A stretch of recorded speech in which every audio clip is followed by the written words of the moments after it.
Étienne Blanc. Merci, Monsieur le Président.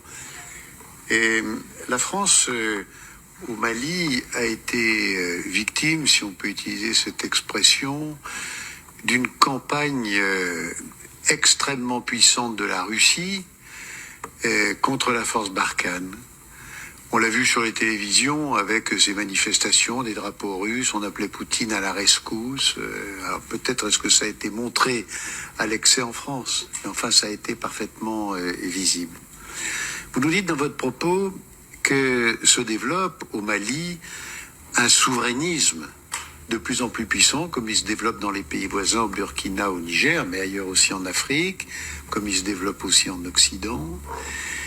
Et que ce nationalisme, finalement, est la cause, une des causes des difficultés que la France a connues. Mais aujourd'hui, la surinfluence russe, la surprésence russe au Mali, est-ce que finalement ça ne provoque pas un phénomène absolument identique? Et est-ce que demain on ne peut pas penser que la Russie sera victime du même phénomène que ce que nous avons connu, nous Français, sur le territoire malien?